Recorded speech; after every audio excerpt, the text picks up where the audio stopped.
I do record the class for some other people, so don't be too rude. Okay. Okay. So how does humility work, and why is it important to speak gently at all times? So I think of it like this. We, on the one hand, who are we? Right? What is humility? Is knowing your place. Be humble. You're not the center of the world. You're not the greatest at anything.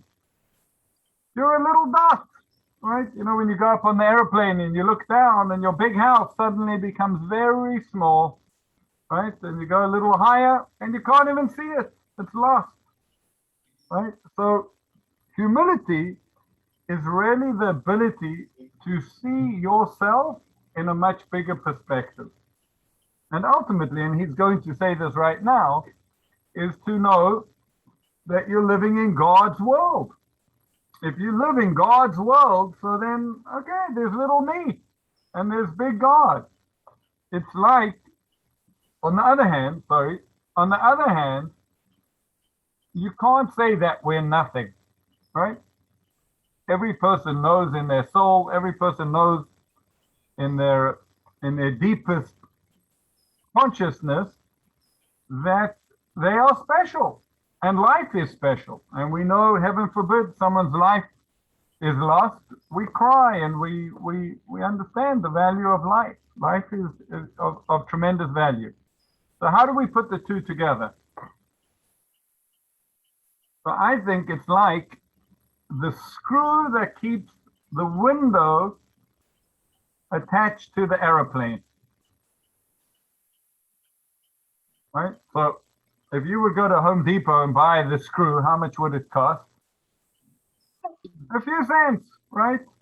It's a 15-cent screw. That's how much screws cost.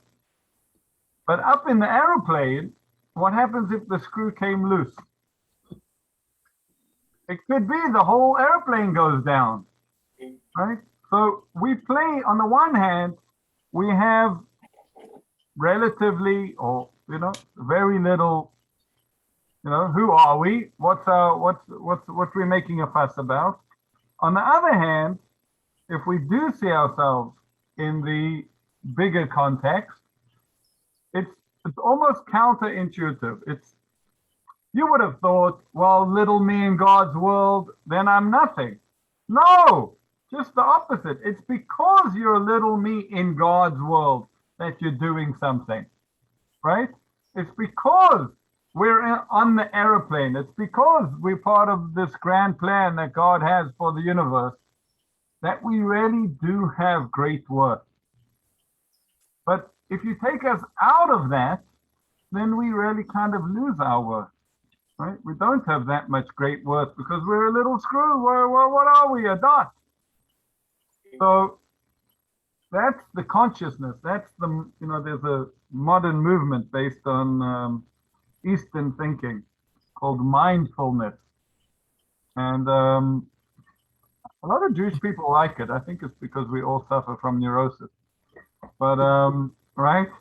Mindfulness is really about being able to be in the moment, to not being flustered.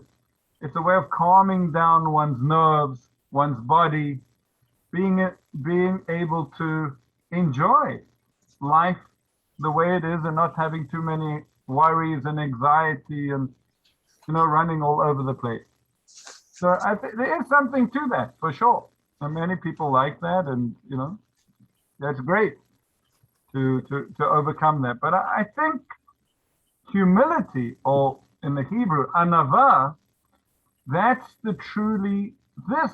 is the truly Jewish mindfulness. And I think it goes much further. It's not just about being in the moment. It's about being in reality, but knowing that there's a reality above us, a huge reality above us, an infinite reality above us. And that's what he says. He continues to say, we'll come back to speak gently at all times. So speak gently at all times with your head bowed and your eyes looking down to the ground, and right? So your body language is important and your heart focusing on God. So what is your heart? Your heart is your consciousness. The heart is the central part of a person. So when we are aware of God, to become aware of God is to become humble, because that's how true perspective, right? That's the true perspective that we should have. And there's a beautiful story. The Chazon Ish was a very interesting man. Where was he born? Let's see. There he is. Oops, let's take the button.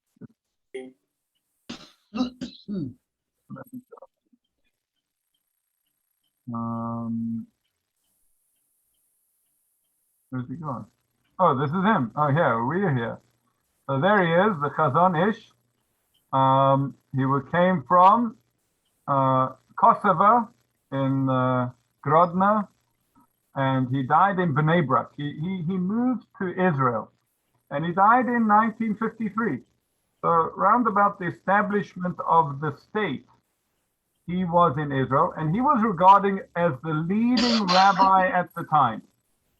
Right? Many people, there were other rabbis as well. There was Rabbi Kook during that time, but many people regarded him as what's called the head posek. A posek is someone that has rabbinic stature, that people listen to his decisions. So go ask the rabbi. That's a posek.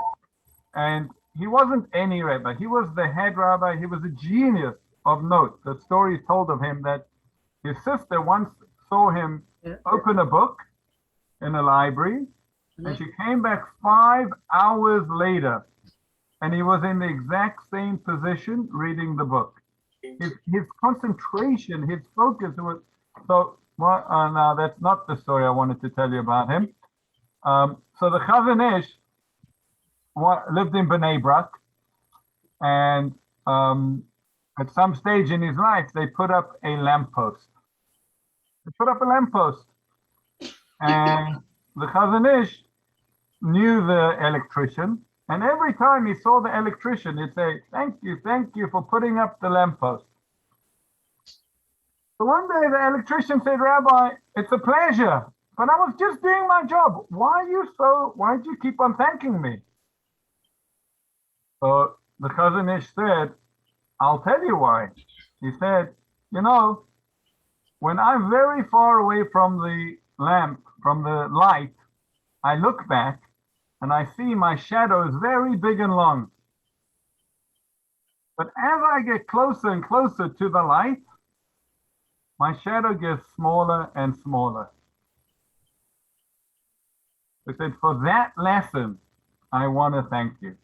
Because every time I walk home at night, I'm reminded, when do we think we're so big? When we forget about God. But when we get a little closer, when we recognize the light, you're little me. And you feel that, and then the joy of life begins, because your ego goes out the window. It's a blessing to be born. It's to be alive. It's a thrill to live in God's world. What next? Right? So that was the Chazon Ish. So that's what it means, that a person's heart should always be above. Right? Believe it or not, that is the reason for the yarmulke. Right? The yarmulke is a very interesting thing. I don't know exactly when in Jewish history it became common for men to cover their heads. Originally, in the time of the Talmud, it was only the rabbis. Like a judge, even in the secular society, right? Some people have a hat as part of their position. So rabbis used to wear like a turban. That's why you see in the right, that picture of the Ramban, right? Right. So So the pictures of obviously the artistic impressions of rabbis way back, they have like turbans. So that was, and other people did not wear head coverings. So round about, I'm not sure whether we could research it. I'm sure there's a lot written about it. But I think back to 13, 14, maybe 1500, it became common for most men to wear a yarmulke. But the idea of a yarmulke is that there's something above you, right? Why do we wear a yarmulke? It's not just, it is a uniform, but what's the symbolism behind it is that there's something on top of you, right? It's to remember God. You walk around with that.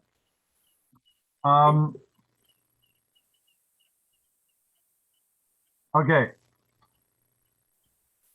Let's talk about speaking gently at all times. So what's interesting is, besides what you say, it's how you say it, right? Not, not always what we say, but we also have to think about how we say things. And if you speak gently, it forces you to think, right? You know that when you start, I don't know if any of you have ever done this, you're all good, nice people. But when I start screaming, right, it's like the floodgates open, right? When you start to shout and scream, so then it all just comes out. And part of maturity is that we don't want it all to come out because it's not normally all good, right? Part of maturity is knowing that not everything you want to say or do should you say or do. There are many things which are not so good, so you keep them back. You don't do that. So the problem with screaming, the problem with raising your voice, is that it opens up. It becomes very uncontrollable, right? If you have to speak to someone calmly about an issue, and you can be very upset, you can be very frustrated, but you speak calmly, I think 99 out of 100 times, you're going to get a better result, right? And also, to think about the people you're speaking to.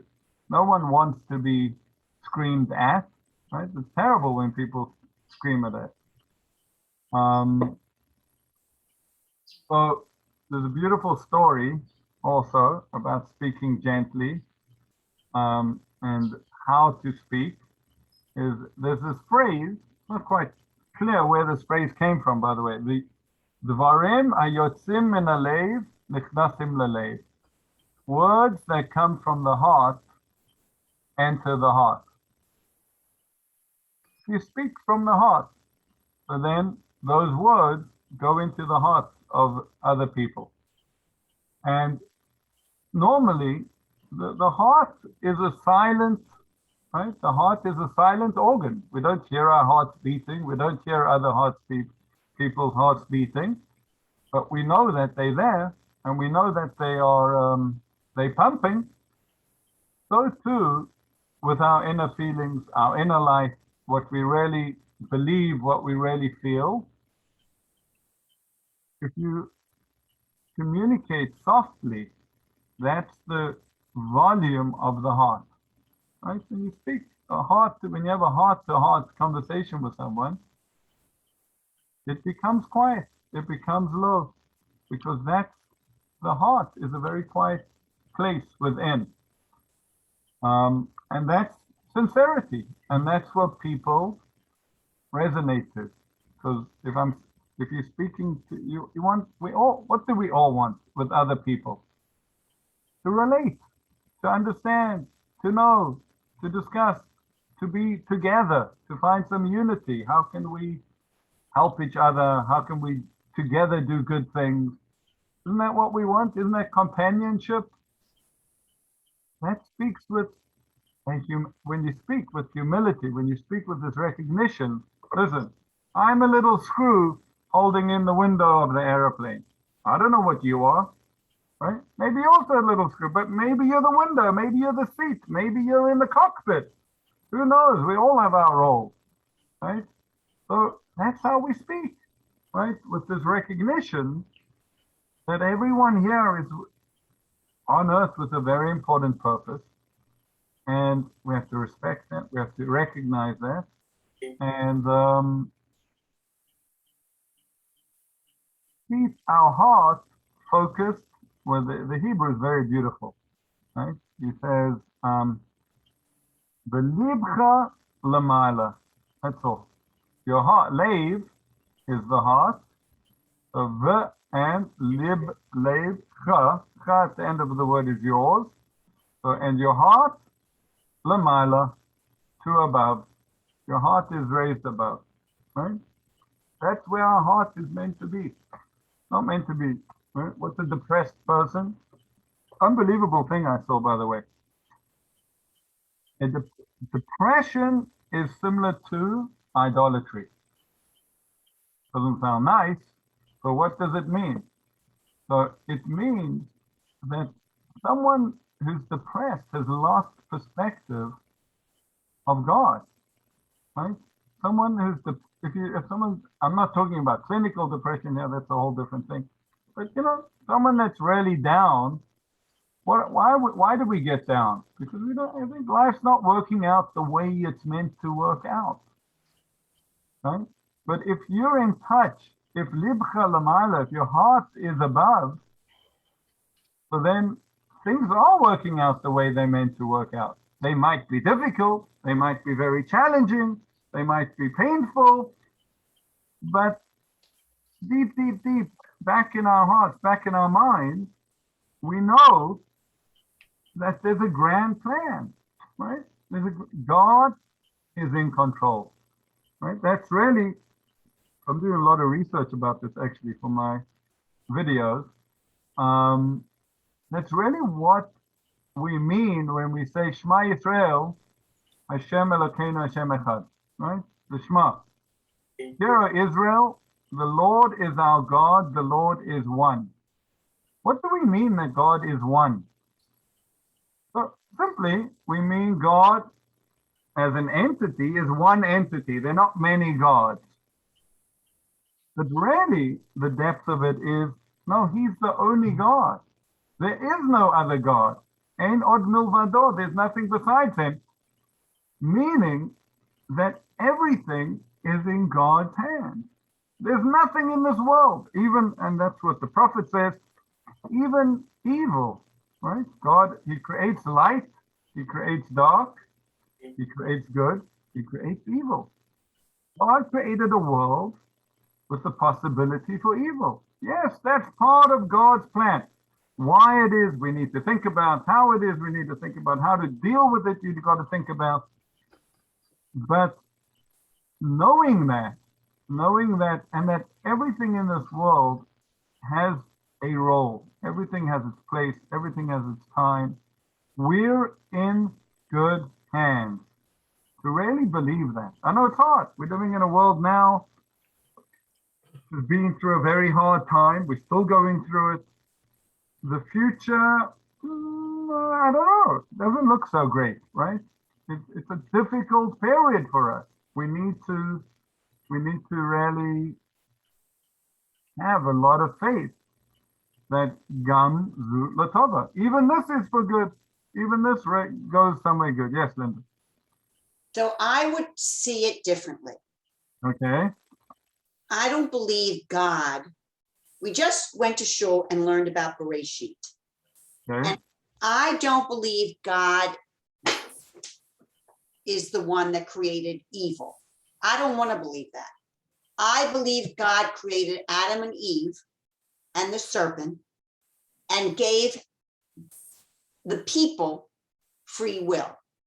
And with that free will comes, whether it's jealousy, whether it's temptations, whether it's hurtful comments. So I believe God is full of goodness. We read it during the Amida.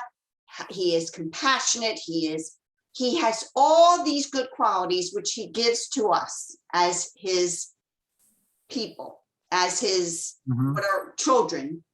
And it is incumbent upon us to make the right choices. And when we do something evil, we have chosen to do that. Okay, so I think I agree with you actually. However, we got to be honest. We got to learn the verse. So where does this come from? It comes from a verse in the prophet Isaiah. Let's see if I can find it. 45:7. Isaiah 45. And Rabbi, while you're looking for that, I also want to share for those of you who have never met an Ethiopian Jew. These people epitomize what we just read. They will not look at you eye to eye. They always look down and they always speak incredibly gently. And it's because they never really were able to, they took the Torah's word verbatim. And Ethiopian Jews had to be taught when they came to Israel to speak above a whisper and to make eye contact, because they believed in what they read in the Torah. Interesting. I did not know that. Wow. It's a whole different culture. And it's a shame in a way that they have been taught to. Right. They should have taught the rest of Israel to speak a little softer, right? Yeah, I agree. Okay, so let's look at the verse. This is Isaiah the prophet.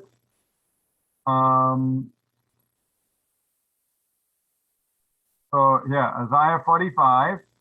I'm the Lord, and there is none else. Besides me, there is no God. I endured you, though you have not known me, so that you may know from east to west that there is none but me. I am the Lord, and there is none else. I form light and create darkness. I make weal. I think that's meant to say also shalom. I make peace. Is weal another name for peace? I didn't even know that. I don't know either. It might be a mistake. V'oborei ra, and I create evil or woe. Ani Hashem oseh ko'ele. I, the Lord, do all these things. All right, so where's the word evil? Yeah, ra. And does it only mean evil? Pretty much. That's its simple meaning. But it's interesting, right? God, the verb is different. So it says, I fashion the light, yotze, I form light, or borei choshech, and I create darkness, oseh shalom, I make peace, or borei ra. So I make peace, but I create evil. I think, and similar to what, more in line with what you say, is that God created the potential for evil. Right? I mean, God created the world. How can there be evil if it's God's world? He must have created the potential for evil. Yes. If, and we just read Bereshit, right? If Adam and Eve had not been seduced by the snake, had they not listened to the snake, right? So that's that outside calling, that's the creation of evil that God created. Had they stood up to it, no bad would have come to them, ever. They wouldn't have died. They wouldn't have had to work by the sweat of their brow. Women would not have birth pangs and pain, and right? Why do women light Shabbos candles? Typically, even though, you know, a man could do it. Why do? So the reason is because in the sin of Adam and Eve was more guilty in a way, right? She's the one that listened to the snake, and she also gave it to her husband. So I think it's a midrash or something says she brought darkness into the world. So in order to fix that, she should bring light into the world. Right? So yes, there is evil in this world. Well, there's a potential for evil in this world. We've embraced it. to a large degree. But, you know, when we speak about the Mashiach and hope, and, you know, Isaiah is the prophet of hope, right? On that day, the kid will lie down with the lion, etc., etc. That's Isaiah, the same person. So he sees the world overcoming that. That's where we're going. One day, one day when God will be one and his name will be one, will be a world without any evil, where we'll see evil for what it is, and it will be destroyed. There'll be no more evil in the world. That's an amazing vision, right?